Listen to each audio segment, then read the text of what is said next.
बांदा से है। बाल यौन शोषण मामले में इस वक्त बड़ा अपडेट आ रहा है। एम्स के विशेषज्ञ डॉक्टर्स की रिपोर्ट में बड़ा खुलासा हुआ है। बच्चों का यौन शोषण हुआ और एक बार नहीं बल्कि कई बार हुआ। एम्स के डॉक्टर्स ने 25 से ज्यादा बच्चों को मेडिकल परीक्षण किया था और चित्रकूट में 25 से ज्यादा बच्चों के मेडिकल परीक्षण के बाद ये रिपोर्ट सामने आई है। सीबीआई ने आरोपी रामभवन और उसकी पत्नी के खिलाफ मृत्यु दंड तक की सजा की धाराएं बढ़ा दी हैं। पॉक्सो एक्ट लगाया गया है। पहले धाराओं में मृत्यु दंड तक की सजा वाली धाराएं शामिल नहीं थी, लेकिन अब जब एम्स के डॉक्टर्स की रिपोर्ट आई है उसके बाद इन धाराओं का दायरा बढ़ाया गया है। कोर्ट में केस साबित होने पर मौत तक की सजा हो सकती है। पॉक्सो एक्ट के तहत अनेक धाराएं बढ़ाई गई हैं और सीबीआई ने विशेष कोर्ट में अनेक बच्चों के मजिस्ट्रेट के सामने धारा 164 के तहत बयान दर्ज कराए हैं। हमारे साथ हमारे वरिष्ठ सहयोगी ओपी तिवारी जुड़ गए हैं। ओपी जी, जिस तरीके से पूरा मामला सामने आया, क्या कुछ रिपोर्ट में आया है और आगे कार्रवाई किस तरीके से आगे बढ़ रही है? इस मामले में सीबीआई ने पहले पॉक्सो एक्ट की मामूली धाराओं के तहत मुकदमा दर्ज किया था, लेकिन जब एम्स के 5 एक्सपर्ट डॉक्टरों की टीम चित्रकूट और बांदा पहुंची और वहां उन बच्चों के मेडिकल परीक्षण कराए गए, तो उस मेडिकल परीक्षण में सीबीआई सूत्रों के मुताबिक डॉक्टरों ने स्पष्ट रूप से कहा कि कई बच्चों के साथ एक बार नहीं अनेक बार कुकर्म किया गया था। इस रिपोर्ट के मिलने के बाद सीबीआई प्रशासन ने इस मामले में और सख्ती अपनाई और चार्जशीट में अब वो धाराएं पॉक्सो एक्ट के तहत लगा दी गई हैं, जिसके तहत आरोपियों को मृत्युदंड तक की सजा का प्रावधान है। इस मामले में आरोपी इंजीनियर रामभवन और उसकी पत्नी 2 लोगों को आरोपी बनाया गया है, लेकिन सीबीआई ने अपने आरोप पत्र में स्पष्ट तौर पर कहा है कि इस मामले की और बड़ी गहरी साजिश का पता लगाने के लिए जांच लगातार जारी है और जरूरत पड़ने पर सीबीआई इस मामले में पूरक आरोप पत्र भी दाखिल कर सकती है। अवधेश, शुक्रिया आपका हमारे साथ जुड़ने के लिए और जानकारी देने के लिए। तो बच्चों के यौन शोषण के मामले में कई गंभीर बातें सामने आई हैं और इसी के बाद अब धाराओं को बढ़ाया गया है और मौत तक की सजा इन्हें दी जा सकती है। और कानपुर के संजीत हत्याकांड को लेकर एक बड़ी खबर आ रही है। संजीत के गुनहगारों पर गैंगस्टर एक्ट लगेगा। कानपुर का संजीत अपहरण कांड का जो मामला है, पुलिस ने 7 आरोपियों पर गैंगस्टर लगा दिया है। रामजी शुक्ला को गैंग लीडर बनाया गया है। बर्रा थाना पुलिस ने गैंगस्टर एक्ट के तहत यह कार्रवाई की है। तो आपको बता दें कि संजीत का अपहरण हुआ था, उसके बाद हत्या की बात सामने आई थी। हालांकि पुलिस शव बरामद नहीं कर पाई थी, लेकिन इस पूरे मामले में अब गैंगस्टर एक्ट पुलिस ने लगा दिया है।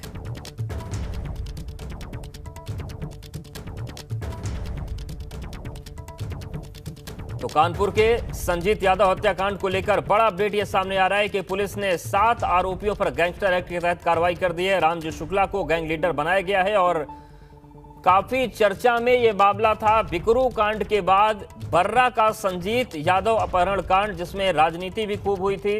समाजवादी पार्टी के नेता, कांग्रेस के नेता संजीत यादव के घर गए थे, लेकिन संजीत अपहरण कांड में पुलिस की कई स्तर पर लापरवाहियां सामने आई थी। हमारे साथ रतीश जुड़ गए हैं। रतीश, ये जो पूरा कांड था इसमें पुलिस की हर कार्यप्रणाली पर सवाल उठे थे। अब किस तरीके से कार्रवाई हो रही? क्या चार्जशीट दाखिल हो गई या फिर यह गैंगस्टर भी केवल लगाया गया है? देखिए, कानपुर के अगर संजीत अपहरण हत्याकांड की माने तो काफी ज्यादा पुलिस की लापरवाही इसमें सामने आई थी और पुलिस पर सवाल उठे थे कि पुलिस की कार्रवाई पर सवाल उठते हुए साफ तौर पर यह निकल के आया था कि पुलिस अगर चाहती तो संजीत को उसकी हत्याकांड से पहले ही बरामद किया जा सकता था, उसको बचाया जा सकता था, लेकिन पुलिस की लापरवाही के चलते ही उसकी हत्या हुई और उसके बाद ये मामला काफी ज्यादा सरगर्मी में रहा था। उत्तर प्रदेश सरकार की काफी केरफुली हुई थी। फिलहाल अगर बात की जाए तो पुलिस ने 7 आरोपियों पर गैंगस्टर लगा दिया है, जिसमें रामजी शुक्ला जो है वो गैंग का लीडर बताया गया है।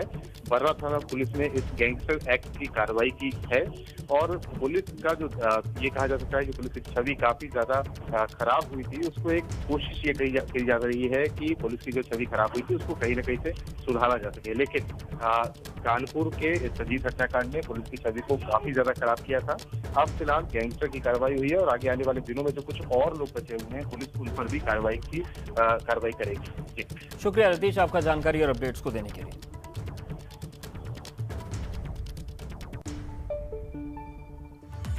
और उत्तर प्रदेश में होने वाले पंचायत चुनाव के लिए जिला पंचायत अध्यक्ष के लिए आरक्षण तय कर दिया गया है। जिला पंचायत अध्यक्ष के 27 पदों को अनारक्षित करते हुए 12 पद महिलाओं के लिए आरक्षित कर दिए गए हैं। 27 पद पिछड़ी जाति के लिए और अनुसूचित जाति के लिए 16 पद आरक्षित किए गए हैं। इसके अलावा ब्लॉक प्रमुखों के 826 पदों में से 314 अनारक्षित किए गए हैं।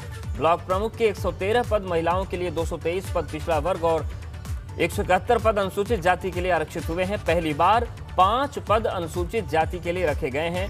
ग्राम प्रधानों के 20,268 पद अनारक्षित किए गए हैं। 9,739 पद महिलाओं और 15,172 पद पिछड़ी जाति के लिए आरक्षित किए गए हैं। 12,045 पद अनुसूचित जाति जबकि 330 पद अनुसूचित जनजाति के लिए आरक्षित की गई हैं। तो देखिए, महिलाओं के लिए जो आरक्षित सीटें हैं 113, ब्लॉक प्रमुख के जो 826 पद हैं उसकी हम आपको जानकारी दे रहे हैं। 314 अनारक्षित हैं। ग्राम प्रधान के 20,268 पद जो अनारक्षित हैं और महिलाओं की आरक्षित सीटें 9,739 हैं। पिछड़ी जाति के लिए 15,712 यानी कि 20,000 अनारक्षित हैं और अनुसूचित जाति के लिए आरक्षित सीटें 330 हैं। इसके अलावा 33.78% महिलाओं के लिए पद आरक्षित हैं। ग्राम प्रधान की कुल सीटें 58,194 हैं, जिसमें लगभग 20,000 अनारक्षित हैं। महिलाओं के लिए आरक्षित सीटें 19,659 हैं।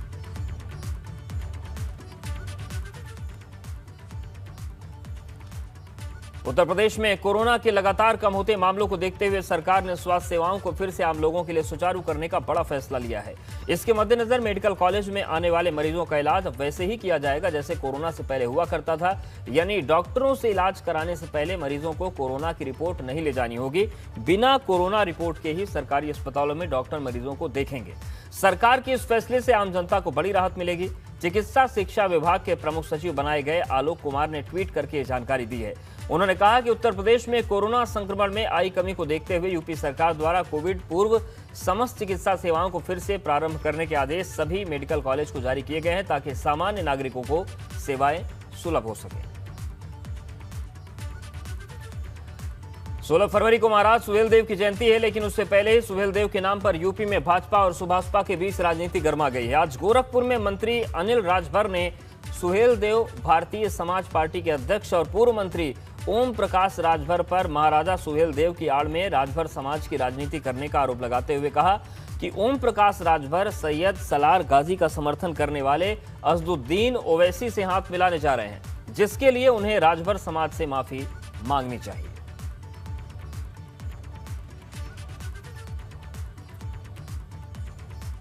उत्तर प्रदेश में पेपरलेस बजट के लिए आज प्रदेश के विधायकों को आईपैड चलाने का प्रशिक्षण कार्यक्रम दिया गया। विधान भवन के तिलक हॉल में विधायकों के लिए प्रशिक्षण शिविर का आयोजन किया गया, जिसमें विधायकों ने बजट से पहले आईपैड पर डिजिटल दस्तावेजों की मदद से काम करने का प्रशिक्षण लिया।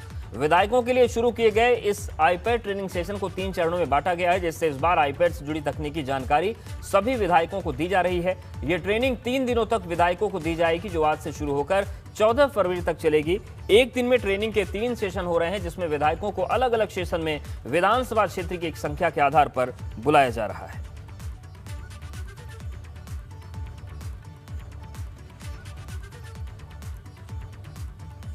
और विधानमंडल सत्र को पेपरलेस करने के लिए एक तरफ सरकार विधायकों को तकनीक का इस्तेमाल करवाने पर जोर दे रही, तो दूसरी तरफ विधायकों की ट्रेनिंग को लेकर कांग्रेस ने राजनीति शुरू कर दी है।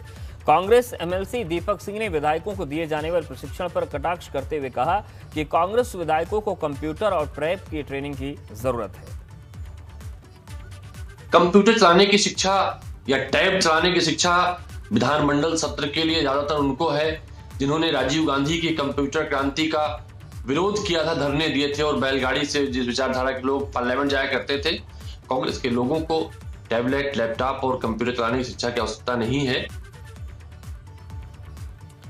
लखनऊ पुलिस कमिश्नरेट ने राजधानी लखनऊ में अतिक्रमण के विरोध में विशेष अभियान चलाया है। लखनऊ के सभी प्रतिष्ठित बाजार और भीड़ लगने वाली जगहों पर यह अतिक्रमण अभियान चलाया गया है। Joint commissioner law and order Naveen Arora की अध्यक्षता में ये विशेष अभियान चलाया गया। कैसरबाग थाना क्षेत्र के नजीराबाद इलाके में अतिक्रमण लगाने वाले दुकानदारों के पुलिस ने चालान काटे हैं। श्रावस्ती में लगातार प्रशासन का भूमाफिया पर चाबुक चलता ही जा रहा है। भूमाफिया जहां सरकारी जमीनों पर कब्जा करते हुए मिले तो उनके मकानों को धराशायी किया गया। प्रशासन की तरफ से विशेष अभियान चलाकर भूमाफिया के कब्जे से सरकारी जमीनों को आजाद कराया जा रहा है। थाना मल्हीपुर के लालपुर में एक सरकारी शिक्षक के द्वारा सरकारी जमीन पर कब्जा करके मकान बनाया गया था, जिसको एसडीएम ने संज्ञान में लेते हुए जेसीबी के माध्यम से मकान को धराशायी करा दिया। वहीं दूसरी तरफ बंजारनपुरवा में सरकारी जमीन पर कुछ बंजारे कब्जा करते नजर आ रहे थे, जिसके आनन फानन में पुलिस और राजस्व की टीम ने भूमाफिया के कब्जे से मुक्त कराया। और इसी तरह लगातार जनपद में भूमाफिया पर प्रशासन का चाबुक चलता जा रहा है, जिससे भूमाफिया में खलबली मची हुई है।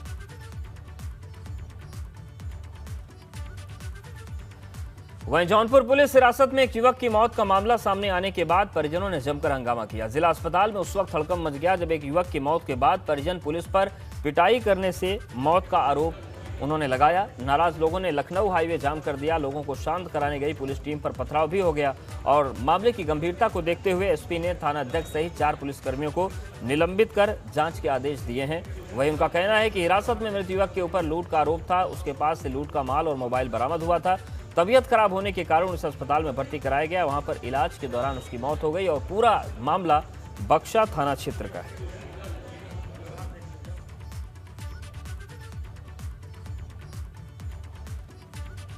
राजधानी पुलिस को बड़ी सफलता मिली है। लखनऊ की विकास नगर पुलिस टीम द्वारा पकड़ा गया धोखाधड़ी करने वाला अपराधी, जो कि बेरोजगार लोगों को नौकरी दिलाने के नाम पर धोखाधड़ी करता था। डीसीपी नॉर्थ रईस अख्तर ने बताया कि थाना विकास नगर में एक शातिर अभियुक्त को गिरफ्तार किया गया है, जिसका नाम तरुण शेखर शर्मा है। कल देर रात विजयनगर गाजियाबाद से गिरफ्तार किया गया। अपराधी के खिलाफ हसनगंज में एक धोखाधड़ी का मुकदमा दर्ज है, जिसमें उसने रेलवे में नौकरी दिलाने के नाम पर लोगों से लाखों रुपए ठगे। इसके अलावा उस पर डीसीपी हेडक्वार्टर द्वारा 10,000 का इनाम भी घोषित किया गया था।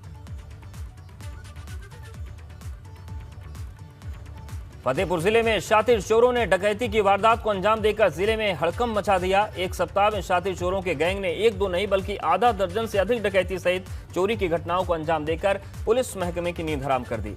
इसके बाद एसओजी और कोतवाली पुलिस ने मुठभेड़ कर 6 शातिर अंतर जनपदीय चोरों को गिरफ्तार कर लिया, जिनके पास से रेनॉल्ट शोरूम में चोरी हुई सामान बरामद किया गया है। वहीं शहर के टीवीएस एजेंसी में इन शातिर चोरों के गैंग ने 3 अपाचे बाइक और टीवीएस बाइक सहित सीसीटीवी का डीवीआर चोरी करके ले गए थे, जिसे पुलिस ने बरामद किया। वहीं एसपी सतपाल अंतिल ने बताया कि पकड़ा गया रोहित पांडे शातिर अपराधी है, जिसके खिलाफ जिले सहित अन्य जनपदों में मुकदमे दर्ज हैं। वहीं इसके अन्य साथी प्रयागराज, कन्नौज, कौशाम्बी के रहने वाले हैं, जो जेल में एक दूसरे के संपर्क में आकर डकैती सहित चोरी की वारदात को अंजाम देते थे।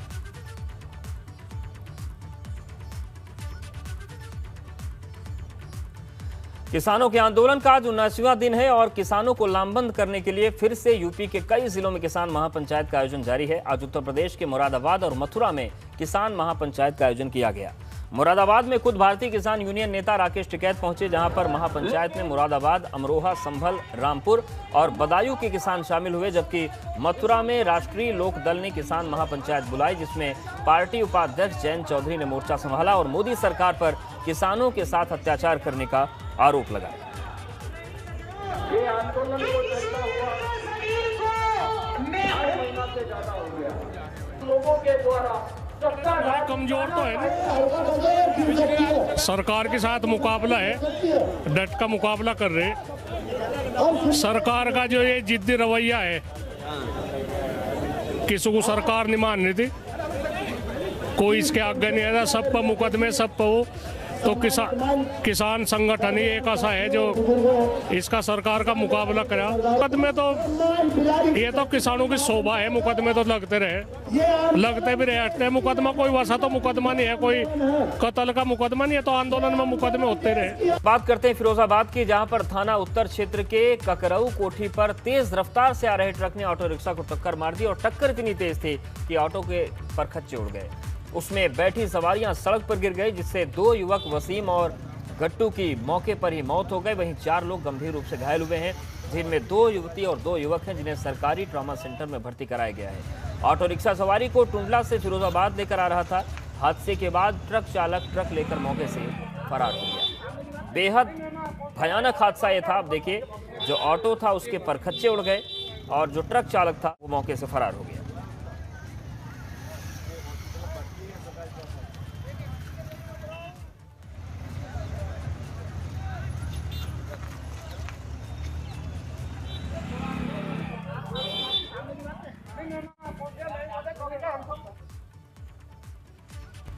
औरैया में चोरी की वारदात सीसीटीवी में कैद हो गई। एक शख्स अस्पताल में अपने बेटे का इलाज कराने पहुंचा था, जहां पर लाइन में खड़े शख्स की जेब से पैसे उड़ा लिए। कुछ लोगों ने मिलकर चोरों को पकड़ने का प्रयास किया और पूरी घटना सीसीटीवी में कैद हो गई। देखिए तस्वीरें आपको हम दिखा रहे हैं, औरैया की तस्वीर है जहां पर एक चोर लोगों के हत्थे चढ़ा। पूरी घटना सीसीटीवी में कैद हुई है। दरअसल एक शख्स अस्पताल में बेटे का इलाज कराने पहुंचा था और लाइन में खड़े शख्स की जेब से पैसे उड़ा लिए। कुछ लोगों ने मिलकर चोर को पकड़ने की कोशिश की और देखिए जो भागम भाग की तस्वीरें हैं वो आप देख सकते हैं।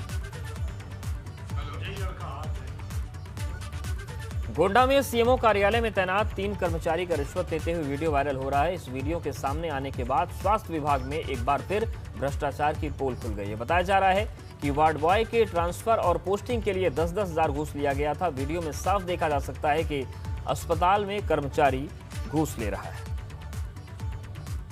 मैंने वीडियो YouTube पे देखा, संज्ञान लिया, जांच है तो टीम गठित कर दी गई है। जांच उपरांत जो आवश्यक कार्रवाई की जाएगी। डॉक्टर मलिक आलमगीर, डॉक्टर अजय प्रताप सिंह, ये दोनों लोग एडिशनल